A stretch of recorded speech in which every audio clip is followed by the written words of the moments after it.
అయినవిల్లి శ్రీ విఘ్నేశ్వర స్వామి ఆలయము పవిత్ర గోదావరి నది ఒడ్డున పచ్చని కోనసీమ అందాల నడుమ తూర్పుగోదావరి జిల్లా రాజమహేంద్రవరానికి సుమారు 60 కిలోమీటర్ల దూరంలో, అమలాపురానికి 12 కిలోమీటర్ల దూరంలో వెలిసిన అయినవిల్లి శ్రీ విఘ్నేశ్వర స్వామి ఆలయంలో ఏకదంతుడు సిద్ధి వినాయకునిగా కొలువై భక్తజనులను అనుగ్రహిస్తున్నారు. ఆలయ స్థల పురాణం ప్రకారం అయినవిల్లి ఆలయానికి సంబంధించిన 2 కథలు ప్రచారంలో ఉన్నాయి. దక్ష ప్రజాపతి దక్షయజ్ఞాన్ని ప్రారంభించడానికి ముందు ఇక్కడ పూజలు జరిపారని, స్వయంభూ వినాయక క్షేత్రాలలో మొదటిగా బాసిల్లే ఈ క్షేత్రం కృతయుగానికి చెందిందని ఒక కథనం. ఇంకొక కథనం ప్రకారం వ్యాస మహర్షి దక్షిణాది యాత్ర ప్రారంభానికి ముందు ఈ ప్రాంతంలో గణపతి విగ్రహాన్ని ప్రతిష్ఠించారని, అనంతరం దేవతలు ఈ ఆలయాన్ని నిర్మించారని చెప్తూ ఉంటారు. కాలక్రమేణా తూర్పు చాళుక్యుల నుంచి నేటి పెద్దాపురం సంస్థానాధీశుల వరకు ఎందరో ఈ ఆలయం పునరుద్ధరణ అభివృద్ధిలో భాగస్వాములయ్యారు.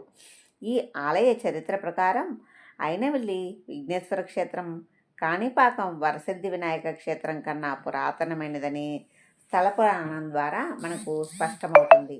14వ శతాబ్దంలో శంకరభట్టు వ్రాసిన శ్రీపాద శ్రీవల్లభ చరిత్రలో వివరించిన ప్రకారం పూర్వం అయినవిల్లిలో స్వర్ణ గణపతి మహాయజ్ఞం జరుగుతుండగా వినాయకుడు ప్రత్యక్షమై అక్కడి వారిని అనుగ్రహించాడని, ఆ సమయంలో గణపతిని హేళన చేసిన ముగ్గురిని స్వామి శపించాడని, తర్వాత కాలంలో వారే మూగా చెమటి గుడ్డివారుగా జన్మించి కాణిపాకం వినాయకుని ఆవిర్భావాన్ని కనుగొన్నట్లుగా తెలుస్తుంది.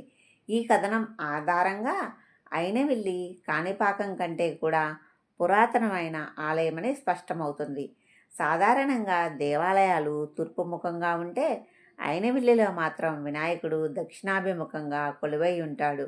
అందుకే అయినవిల్లిలో దక్షిణముఖ ద్వారంగా ఉండే గృహాలకు ఎటువంటి విఘ్నాలు కలగవని, ఆ ఇంట్లో నివసించేవారు ఎప్పుడూ సుఖ సంతోషాలతో ఉంటారని ప్రతీతి. అయినవిల్లిలో గణపతి దేవునితో పాటు శ్రీదేవి భూదేవి సమేతుడైన కేశవస్వామి, మహదేవుడు, అన్నపూర్ణాదేవి, కాలభైరవ స్వామి ఉపాలయాలు కూడా ఉన్నాయి. ఈ ఆలయంలో ప్రతి సంవత్సరం పర్వదినాల్లో విశేషమైన పూజలు జరుగుతాయి. ఈ ఆలయంలో స్వామిని మనస్ఫూర్తిగా కోరుకొని ఒక కొబ్బరికాయ కొడితే కోరిన కోరికలన్నీ నెరవేరుతాయని ప్రతీతి.